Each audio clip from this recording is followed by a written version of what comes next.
Good morning everyone, welcome to knowledge account. আমি কুন্তল মাহিন্দার তোমাদের সাথে 30 জুন 2024 ডেলি কারেন্ট অ্যাফেয়ার্স নিয়ে ডিসকাস করবো উইথ স্ট্র্যাটেজিকে। আজকের ফার্স্ট কোয়েশ্চেন, নিচের কোন শহরটিকে আনুষ্ঠানিকভাবে ভারতের প্রথম ইউনেস্কো সিটি অফ লিটারেচার হিসাবে ঘোষণা করা হয়েছে? তো দেখো, কোজিকোড়েকে ঘোষণা করা হয়েছে আনুষ্ঠানিকভাবে ভারতের প্রথম ইউনেস্কো সিটি অফ লিটারেচার। কেরালার কোজিকোড় ভারতের প্রথম ইউনেস্কো সাহিত্যের শহর হয়ে উঠেছে। উত্তর কেরালার কোজিকোড় তার সমৃদ্ধ সাংস্কৃতিক ঐতিহ্যের জন্য পরিচিত, আর আনুষ্ঠানিকভাবে ভারতের প্রথম ইউনেস্কো সাহিত্যের শহর হিসাবে ঘোষণা করা হয়েছে। রাজ্য সরকারও ঘোষণা করেছে যে আগামী বছর থেকে 23শে জুন কোজিকোড়ের সাহিত্যের শহর দিবস হিসাবে পালন করা হবে। ইউনেস্কো ইনক্লুডিং দেখো Bukhara crafts and folk art, তারপরে তোমার Casablanca media arts, Chongqing design, Kathmandu film, Rio de Janeiro literature, এই শহরগুলোকেও বিভিন্ন মানে মর্যাদা দেওয়া হয়েছে আর কি থ্রু ইউনেস্কো। আর উলানবাটরকে ক্রাফটস অ্যান্ড ফোক আর্ট। তো পাশাপাশি এগুলো মনে রাখবে। আর crafts and folk arts in Jaipur 2015-কে জয়পুরকে বলা হয়েছিল, এবং শ্রীনগরকে 2021-এ বলা হয়েছিল ক্রাফটস অ্যান্ড ফোক আর্টস এর দিক থেকে। ফিল্মের দিক থেকে মুম্বাইকে 2019-এ, আর গ্যাস্ট্রোনমিতে 2019-এ হায়দ্রাবাদকে। লিটারেচার থেকে কোজিকোড়েকে 2023-এ আমরা দেখলাম, এটা আনুষ্ঠানিকভাবে হলো আর কি। আর মিউজিকে 2017-তে চেন্নাই, 2015-তে বারাণসী, 2023-এ গোয়ালিয়র। তারপরে বিশ্বের সবচেয়ে নারকেল রপ্তানিকারক দেশ কোনটা? সবচেয়ে বেশি নারকেল রপ্তানিকারক দেশ, তো এখানে দেখো ইন্দোনেশিয়া সব থেকে বেশি নারকেল রপ্তানিকারক দেশ এখন বর্তমানে পুরো ওয়ার্ল্ডে। 17.13 মিলিয়ন মেট্রিক টন নারকেল উৎপাদনে ইন্দোনেশিয়া বিশ্বের বৃহত্তম নারকেল উৎপাদনকারী দেশ। তারপরে ফিলিপিন্স, তারপরে ভারত, তারপর শ্রীলঙ্কা এবং তারপর ব্রাজিল রয়েছে। আমাদের ভারত রয়েছে 3 নম্বর স্থানে। নেক্সট কোয়েশ্চেনে যাবার আগে সবাইকে বলে দিই, আজকেই তোমাদের কিন্তু এই নতুন যে ব্যাচগুলো তোমাদের লঞ্চ হয়েছে, এর লঞ্চ অফার প্রাইসটা আজকেই তোমাদের শেষ, অর্থাৎ 30শে জুন। এই প্রাইজে তোমরা আজকে 30 জুন পর্যন্তই জয়েন করতে পারবে, যেটা তোমাদের 21 জুলাই থেকে স্টার্ট হচ্ছে। ম্যাথের foundation batch 3 pro, English foundation batch 4 এবি ফ্যানি, পরমাণু জেনারেল সায়েন্সের ফাউন্ডেশন ব্যাচ, যেখানে তোমাদের কম্পিউটার ইভিএস এগুলো তোমাদের থাকছে। এছাড়া railway foundation batch bullet, SSC foundation batch Prapti, আর এসএসসি রেলওয়ে কম্বো ব্যাচ একসাথে, এটাও তোমাদের কাছে অ্যাভেলেবেল রয়েছে। প্রত্যেকটারই লঞ্চ অফার প্রাইস আজকেই লাস্ট।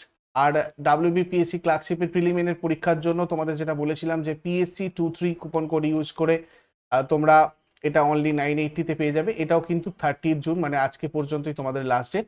আর পরিবর্তন ব্যাচের ক্ষেত্রেও তাই, 880-তে তোমাদের যে বলেছিলাম WBP24 কুপন কোডটা ইউজ করে তোমরা জয়েন করতে পারবে, সেটাও কিন্তু এই 30 জুনই লাস্ট ডেট। তো ডিটেলস জানার দরকার হলে 9593430522 এই নাম্বারে যোগাযোগ করে তোমরা জয়েন করে যেও। নেক্সট, সাঁতারে সার্বজনীন কোটার মাধ্যমে কে প্যারিস অলিম্পিক 2024-এর জন্য যোগ্যতা অর্জন করে? তো এক্ষেত্রে শ্রীহরি নটরাজ আর ধিনিধি দেশিংহু, এরা দুজন হচ্ছে যোগ্যতা অর্জন করেছে সার্বজনীন কোটার মাধ্যমে প্যারিস অলিম্পিকের জন্য। তরুণ ভারতীয় প্রতিভা ধিনিধি দেশিংহু আর অভিজ্ঞ শ্রীহরি নটরাজ সাঁতারের সার্বজনীনতা কোটার মাধ্যমে প্যারিস অলিম্পিক 2024-এর জন্য যোগ্যতা অর্জন করে। What is the universally quota in the Olympics? দেখো, এই সার্বজনীন কোটা যেটা, এটা হচ্ছে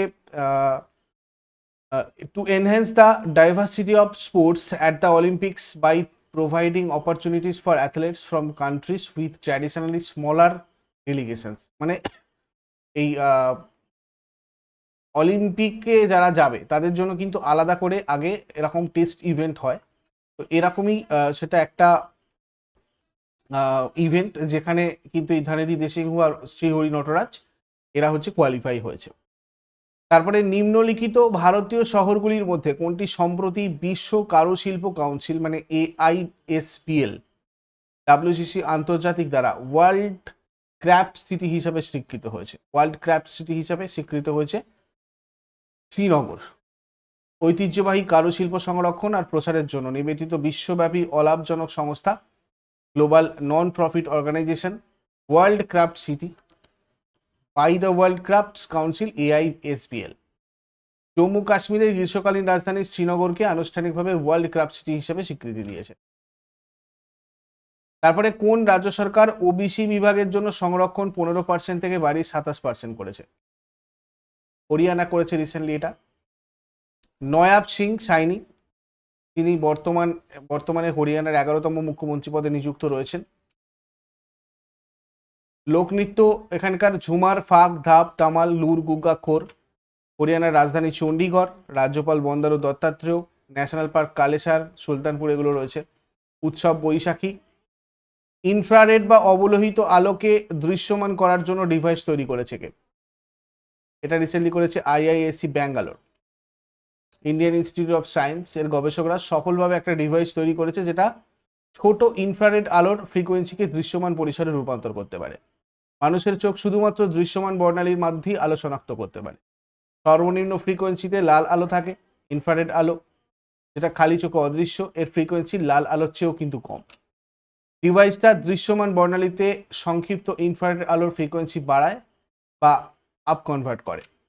আইআইএসসি টিম একটা 2D উপাদান গ্যালিয়াম সেলেনাইড ব্যবহার করে এই দৃশ্যমান পরিসরে সংক্ষিপ্ত ইনফ্রারেড আলোর ফ্রিকোয়েন্সি বাড়াতে বা আপ কনভার্ট করার জন্য নন লাইনার অপটিক্যাল মিরর স্ট্যাক বলে এটা মানে ডিজাইন করেছেন। তারপর Bharat centre of Olympic research and education centre উদ্বোধন করা হয়েছে কোথায়? গুজরাটে এটা উদ্বোধন করা হয়েছে।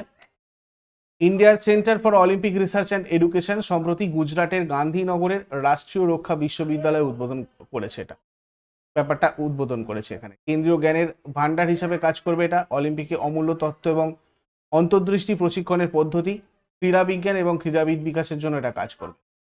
তারপরে কাকে রাজ্যসভার নেতা নিযুক্ত করা হয়েছে? দেখো, রাজ্যসভার নেতা নিযুক্ত করা হয়েছে জেপি নাড্ডাকে। কেন্দ্রীয় স্বাস্থ্য আর পরিবার কল্যাণ মন্ত্রী ইনি। ভারতীয় জনতা পার্টির সভাপতি জেপি নাড্ডাকে রাজ্যসভায় সংসদের নেতা হিসাবে নিযুক্ত করা হয়েছে। এর আগে ছিলেন কেন্দ্রীয় মন্ত্রী ইনি, তার দলের সহকর্মী পীযূষ গোয়েল, যিনি এখন মহারাষ্ট্রের উত্তর মুম্বাই থেকে লোকসভার সদস্য। তারপরে কোন দেশের চন্দ্রযান চাঁদের উল্টো থেকে প্রথম নমুনা নিয়ে পৃথিবীতে ফিরে আসলো? চীনের একটা চন্দ্রযান চাঁদের উল্টো থেকে প্রথম নমুনা নিয়ে পৃথিবীতে ফিরে এসেছে। দেখো, মানে উল্টো পিঠ থেকে আর কি, যেটার নাম হচ্ছে তোমার চ্যাঙ্গি 6। 53 দিন স্থায়ী হলো এই মিশনটা টোটাল, যদি আমরা দেখি প্রথম থেকে শেষ পর্যন্ত। 25শে জুন চীনের উত্তরাঞ্চলীয় প্রদেশে মঙ্গোলিয়াতে স্থানীয় সময় দুপুর 2:07 সফলভাবে পৃথিবীতে অবতরণ করেছে এই মহাকাশযান। চাঁদের দক্ষিণ মেরুতে আইটকেন অববাহিকা অবতরণ করেছিল মহাকাশযান। চাঁদের পরিসংখ্যান দিবস কবে পালিত হলো? ন্যাশনাল স্ট্যাটিস্টিক্স ডে কবে পালিত হয়? এটা 29 জুন পালিত হয়। ভারতের বিখ্যাত আর স্বনামধন্য পরিসংখ্যানবিদ প্রফেসর প্রশান্ত চন্দ্র মহালনবিশ জন্মবার্ষিকীকে স্মরণ করে তাকে শ্রদ্ধা এবং সম্মান জানাতে এবং আর্থসামাজিক পরিকল্পনা ও নীতি তৈরিতে পরিসংখ্যানের গুরুত্ব সম্পর্কে জনসচেতনতা তৈরি করতে প্রত্যেক বছর এই দিনটা পালন করা হয়। প্রশান্ত চন্দ্র মহালনবিশ পদ্মবিভূষণ পুরস্কার পান 1968 সালে। 2006 সাল থেকে এই দিবসটা পালন করা হচ্ছে। 2024-এর theme use of data for decision making. তারপরে আগের দিনের হোমওয়ার্কগুলো সবাই দেখে নাও। ত্রাসের নদী নামে পরিচিত হচ্ছে তোমার তিস্তা, আর কোপাই হচ্ছে তোমার ময়ূরাক্ষীর উপনদী। আর আজকে তোমাদের জন্য প্রশ্ন থাকবে, কোন ভারতীয় মহিলা প্রথম এভারেস্ট জয় করেন? আর কাজিরাঙ্গা জাতীয় পার্ক কোথায় অবস্থিত? এই দুটো শেষকালে আজকে কমেন্টে জানাও। চট করে আগের দিনেরগুলো একবার কুইক রিভাইজ করে নেব। যারা লাইভে রয়েছে অ্যান্সার করো। 29 জুন 2024-এর কোয়েশ্চেন ছিল 2024 পেন প্রিন্টার পুরস্কারের জন্য কাকে নির্বাচিত করা হয়েছে?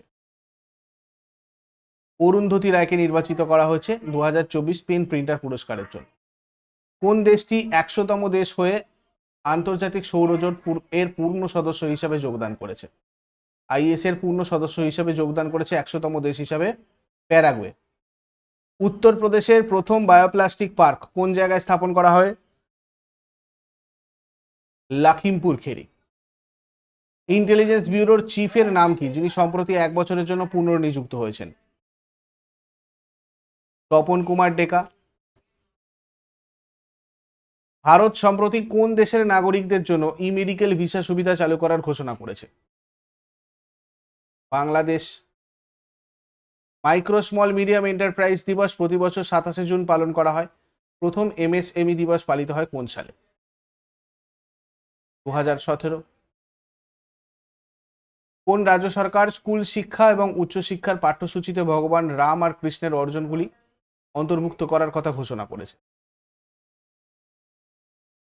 মধ্যপ্রদেশ। ন্যাশনাল অ্যান্টি ডোপিং এজেন্সির দ্বারা পুনরায় সাসপেন্ড হয়েছেন কে? বজরং পুনিয়া। কোন রাজ্য সরকার প্রতিটি জেলায় পিএম কলেজ অফ এক্সেলেন্স প্রতিষ্ঠা করবে? মধ্যপ্রদেশ। 2024 সালে ব্রিক্স গেমসে ভারত মোট কতগুলো পদক জিতেছে? 29টা পদক। এগুলো ছিল তোমাদের আগের দিনের প্রশ্ন। ইউজফুল বলে মনে হলে লাইক করো, যারা বন্ধু নতুন রয়েছে তারা বন্ধুদের সাথে অবশ্যই শেয়ার করো, আর প্রতিদিন সকাল 6টার সময় ডেইলি কারেন্ট অ্যাফেয়ার্সের আপডেটের জন্য নলেজ অ্যাকাউন্টকে সাবস্ক্রাইব করে বেল আইকন প্রেস করে অলে ক্লিক করে নেবে। Thank you so much. Next ক্লাসে আবার সবার সাথে কথা হচ্ছে। Take care, have a great day.